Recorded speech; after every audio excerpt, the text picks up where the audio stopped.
Hello, beautiful Bitcoiners. Ladies and gentlemen, how are we doing?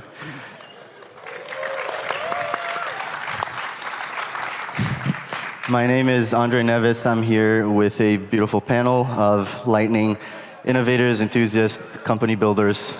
And what I want to do today is talk a little bit about Lightning infrastructure, innovations, new developments that are happening. And these are four of the best people to talk about that. I'm going to let each and every one of you introduce yourself. We'll start from Jose on the side and come back over here. To talk a little bit about your company, what you guys are doing, and then we'll just go around and come to it.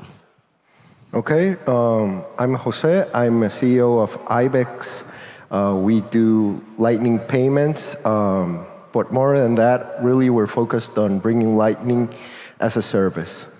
We know firsthand from building out the Lightning infrastructure that was used in El Salvador how difficult it can be. And how do you get to a point where you have like a high availability, highly scalable infrastructure? It's not super straightforward. So that's basically our focus. We want to take the headache away from anybody that wants to integrate Lightning into their ecosystem by just exposing a set of very simple APIs where they can then, build into their product. Awesome. Hi, I'm Nicolas Burtey, co-founder and CEO of Galloy. We develop Lightning Wallet. The first wallet we have developed is the Bitcoin Beach wallet, which is one of the main wallets used in El Salvador. The idea is to build an open source banking system, and Bitcoin Beach wallet was the first iteration of this open source banking platform. Now there are other communities around the world that start using it. There is one in Costa Rica called Bitcoin Jungle. There is one in Brazil called Bitcoin Praia. And there is other community all around the world that look to replicate the success of what has happened in El Salvador with the Bitcoin Beach wallet. Eventually, the idea is to have a full set of software to make both community banking but also larger scale banking on top of Bitcoin. Nice. Yeah, my name is Kotler. I'm the CEO of a company called Bitrefill. We're working on, I guess, what I think is the most exciting and important challenge in this space, which is making Bitcoin everyday money that people use to pay and get paid, right? So we want to achieve a world in which people open their Bitcoin wallet as often as they open their regular wallet. And so what we're doing in that regard, and concretely, is that we let people buy stuff with Bitcoin. We let you buy gift cards, digital goods, bill payments, things like that. By our estimations, we are the #1 place, largest store where people actually use the Bitcoin to buy real-world things.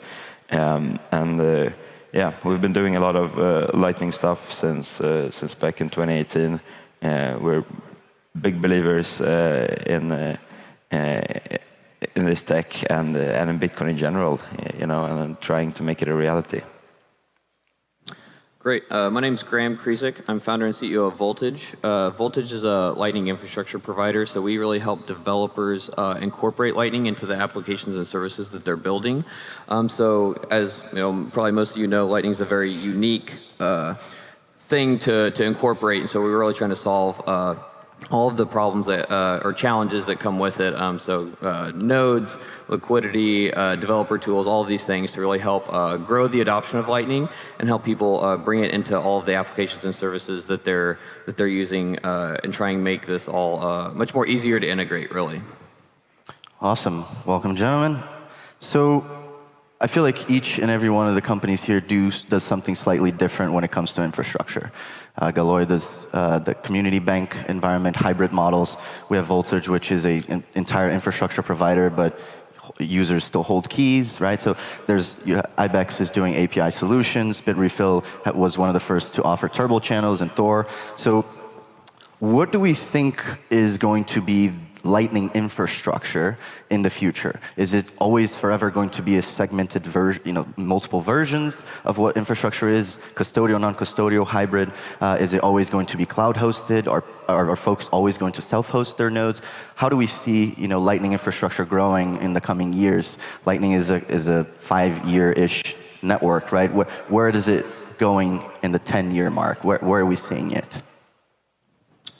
I'll jump in real quick. I think that what I love about Bitcoin is it gives you the optionality to do a lot of things, and you can really, when we think infrastructure, when we say infrastructure, that's really a very general term. There's a lot of different ways to think of that, but that's with Bitcoin and the Lightning Network. It really gives you the option to do any of those things. You can run nodes at home. You can run nodes in the cloud. Have your keys at home, keys in the cloud. You can just do any number of things. And what I really think is even more exciting than that is it's all interoperable. So when you think about the Bitcoin Beach wallet, all of these like kind of the more local communities, they build it up really really well locally, and then whenever they want to expand outside of their local area, it works. Just like in Europe and El Salvador, wherever you want to use it, it's all interoperable, and you have the choice to pick in how you want to interact with the network. I can continue on the same track because, the question of the decentralized, custodial, not custodial. Look, practically a custodial service will always be able to do all of the things that a non-custodial can do, and a couple of other things, right? So in utility, the custodial will probably always win. However, what I think is incredibly exciting is that we're starting to see developments that treat them the same, such that if you want to have control of your own keys, control of your own destiny, you can, and you can use the exact same tools. I think, the most exciting project that I've seen lately is the Albi browser extension, right, which lets you pay with Lightning straight in the browser, like MetaMask in the Ethereum world, and it lets you choose your own backend. You can use your LND or your Eclair and run your own node and be self-custody, Umbrella app, all of that stuff. But it also lets you use like a Blue Wallet backend or something. So you can be a first-class citizen depending on those choices, right? And you can have the first-class experience. And then we need to figure out, from there, how do we encourage people to actually, go through the steps and make it as easy as possible to, do the Bitcoin thing proper and hold your own keys and so on. Yeah, the way we think about it is, there is a non-custodial and custodial. The custodial is a very centralizing force. What we see in the fiat ecosystem is there is, with the continuum effect, there is really this idea that if you're a bank, you want to go bigger and bigger, so you get closer to the money printer. But our goal is to develop this open source banking framework that community could use. What we will see to happen in maybe some years is that there could be maybe a million of community banks. Each will have maybe 100,000, maybe 5,000 users, and so it will be a custodial model, but it will not become systematically too big. And this is really the environment that we're trying to think of and trying to develop on our side. Yeah. Well, we really think of Lightning more. If we want to use an analogy, we see it a lot like email. It means a couple of things, right? So for the internet, email was really the killer app. It's what took internet from like a weird random chat rooms into the world. Because before email, there wasn't like, everybody was wondering the use case, right? Everybody was like, what are we using it for? When it got to be a place where you can actually transfer information, written information, instantly across vast distances, it changed stuff. It changed stuff for companies. It changed stuff for people. And we need corporate adoption, right? Because that's where email started to really take off. And I think Lightning is going to be very similar. It's going to follow a similar trajectory. And to that end, we'll see a little bit of fragmenting. But if you think of Lightning as your checking account or your wallet, just the cash you carry around, you can perfectly well do security on your own, cold storage wallet, hardware wallet, however you want to call it, and just be constantly funding your Lightning wallet to spend whatever it is you're going to spend that day, or what you think you're going to need to spend that day. You don't need to like have all your funds in Lightning. And so the issue of custody becomes less an issue for the individuals. It does become an issue when you start to deal with, infrastructure. A lot of clients, if you're doing infrastructure for them, are going to be asking, do I hold, where are my funds? Are you going to hold them for me? Am I going to hold them? How are we going to do this? But that's at a different level than what the end user is going to see. For the end user, it's probably going to be, custodial. Somebody else is going to be managing your funds because, as Sergey said, custodial, you can do a lot of things that you cannot do otherwise. So I think it's going to follow a lot of the email model. Right on. So just piggybacking off of what Jose mentioned, you're saying corporations beginning to adopt Bitcoin, right? We now have Robinhood just announced. They're going to support Cash App, just recently announced both deposits and withdrawals. BitPay just announced it. Kraken just announced it. And it's just going to continue, right? This is the trend.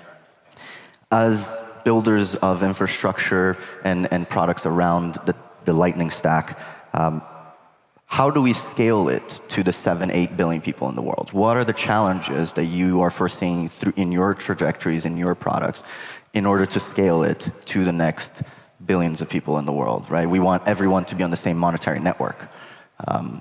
What are your thoughts? I always talk about that scaling problems are champagne problems. It's a luxury problem. You should be so lucky. Most projects out there never get to scaling problems, and so we have a thing where we always have a bottle of champagne in the fridge, because when we hit scaling, we pop it and then we deal with it. Really? No, but really, the tech is solvable. We'll figure stuff out. Maybe even make trade-offs when that's necessary. But the big thing is getting there and getting it to actually be used, and that's the big thing. And it's I keep always going on about it. It's more of a marketing problem than it is a technical problem.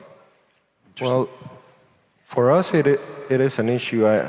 I know you handle a lot of transactions. We're a CBD, and we're starting to kind of think about that. We basically started this in El Salvador. We come from a little bit of a different perspective into Lightning, because we never were end user focused, retail focused. What we thought about was it's really easy for the individual today to adopt Bitcoin. There's tons of wallets. The experiences are really refined. You can do basically whatever you want to do. But the challenge is, for El Salvador, is if you have to accept Bitcoin, right? You're a McDonald's, you're a Subway, you're a Pizza Hut, Starbucks, whatever. How do you do it? Because how you manage capital at a corporate level is really different from how you do as an individual, right? And your requirements are really different. And so we're coming at it from that side. And then infrastructure-wise, how do we give this power to corporations, to anybody, to really integrate into their ecosystem, products, services, whatever, right? They're going to have a little bit different needs, and the questions you get asked are different, right? It is, how many transactions? How does this not fail? What is your availability? So to that end, what we've really been focusing after the Salvador launch was in developing a really robust infrastructure. Our CTO comes from the banking core world, so he developed banking cores in Guatemala. How do we have high transaction throughput? Not only in amount of transactions, how do you get to 400 transactions? How do you get to 4,000? How do you get to 40,000? But also in dollar amount, can we do $10,000 payments? Can we do 25? Can we do 50? Because that's what businesses need to be able to comfortably come into this space. Yeah, and I think that also the Lightning Network, as it's defined today, isn't stagnant. Like there's a lot of innovation that can happen at the protocol level, and a lot of advancements that we can still do to increase a lot of these, the throughput or all of these scaling issues. PTLCs for privacy improvements, all of these things. So I think that there's, I think that what you said is very accurate, in that I think that we know that some of these things can be solved, and it's just a matter of like, what do we need to solve when? And right now it's like, I think a good thing to solve is getting payment reliability to like 99% or something like that. And then let's improve throughput, let's improve privacy, all of these things. So it's, there's a lot of problems to solve, and it's a matter of kind of picking and choosing what do we need to solve now, what do we need to solve in 2 years, 5 years down the road. And I think that, there's a lot of things that are solvable on the protocol level too, just like the Taro announcement from Lightning Labs. It's like that's something that wasn't really thought of until Taproot came out, and so it's like we weren't saying 10 years ago, well, Taro's going to come out and then we'll do all. It's like we didn't even know about it. So there's a lot of possibilities for improvements that just really aren't even being talked about right now, because right now we need to solve the network and getting adoption, better reliability, all of these things, and then scalability comes after that, like you said. I think from my perspective, what's really needed, specifically in developing country, is the integration with some form of stablecoin with Lightning. Because in El Salvador, Lightning is great, right? It's much better than cash, because in El Salvador the economy is very cash-driven. But then you jump to Lightning, which is great. Like suddenly you have an instant payment network. It's a bearer asset. You can send it anywhere. But you're also subject to the volatility of Bitcoin. And for most people in El Salvador, they go paycheck to paycheck, right? And the ones that don't, they have a bank account. But the ones that need it the most, they don't have a bank account. And now, if they need to have expense in a week and the price go up 20%, and they cannot pay the expense, it's not great, right? And the idea of figure out ways to integrate USD to Lightning, and there is many different ways to do it. Taro is one example to do it. We have another implementation that we are working on in our code base. But the idea is we need to bridge this fiat or USD to Lightning and bridge it back, and maybe have some set of standard for that. How do we think about pricing and spread? And I think this will be a big part, because there is 2 to 3 billion people underbanked in the world, and having this bridge will really help them. And maybe a lot of those people will start to adopt Bitcoin through the medium of exchange piece. And eventually, they will move to the store of value, right, when they can save money. Yeah. But I really believe into this value proposition, but there is a lot of work to do in that one. Yeah. And to that point, that was one of the biggest challenges when we went to El Salvador and we were approaching companies. It's like none of them want to hold Bitcoin, right? But also none of them want to hold a stable coin. And so what we had to develop for El Salvador was an instant way to get into dollars. Not a stable coin, but dollars that we can then deposit into the merchant's bank account, right? And we managed to do that successfully. And that really opened up our eyes, where, Lightning, and Bitcoin. Bitcoin is a store of value, that's great, but in Lightning, what we really have is a global settlement network that's T-instant, which is just unheard of in the finance world, right? And what this really enables, and some of the tech we have here outside on our booth, is cross-border, cross-currency instant payment. And when we get to that, and people don't have to worry, am I holding Bitcoin, am I not, you can do it. You can go in and out very easily. Then is when I think we really reach that adoption. And that's the tech we want to put into the hands of as many institutions as possible, because it's doable. It's doable tomorrow. Yeah, that's great. I want to take the last 3 or so minutes to give each and every one a chance here to discuss what are some of the most exciting developments individually as a company or also in the space. I know we talked about the announcements of Taro and some companies joining, the Lightning Network. But individually, what are some of the most exciting developments that you're looking for? We touched on USD over Lightning, but where are we seeing this in the next year or two, and where are you focused on bringing that capability to your companies? Yeah, I think there's a lot of excitement. I think in like the implementations of there's a lot of new things coming out. LDK, like LND is pushing the limits. C Lightning, all these things are really doing a lot on the the implementation side, which is going to enable a lot of things. We've had a few project announcements yesterday that we're really going to see a big shift, I think, in the infrastructure layer and being able to do more and solve more and being able to build more applications easier than what was previously possible. And so I think this 2021 was an enormous year for Lightning with El Salvador and all of this stuff. I think 2022 is going to be an equally big year. Maybe not. There's been I think nation state adoption is almost like a normal thing now, right?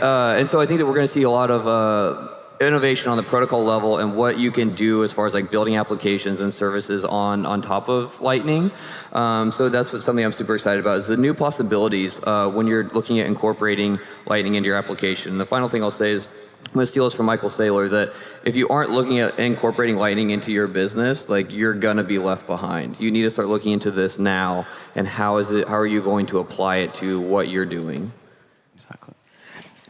I want to continue a little bit on something you said before about reliability and all of these things. And I think that the most important thing, it's a chicken and egg. The most important thing in order to improve reliability is to get people to use the things. Because that's when you find out, if you drive on the road, you find out where the holes are, then you can fix them, right? Whereas if you're just fixing stuff on a road that nobody wants to go to, then, so I think all of these things, just seeing how all of it grows, and with that comes all of these things because it creates pressure. It creates pressure on wallet providers, on companies, and merchants and services and what have you to do better. Because when you have a customer complaining to you, that's a very strong signal that it's time to fix it. And so there's a lot of interesting tech, but I'm most excited about what we're doing at Bitrefill, which is getting people to use this stuff. Building things, providing services. What can I actually do with my coins? And so we're working super hard on offering a lot of interesting things in that regard. Great. Yeah, I think USD over Lightning is the most exciting thing on our side, but another thing that we work with is, so we are open source software, so anyone can deploy it today, but what we are focused to get started is really cloud deployment, and so if you know Kubernetes and Helm and Terraform, and you can deploy your tech stack very easily, but the reality is there is only so few, maybe community leaders that know about this technology that is very, people that do cloud deployment knows.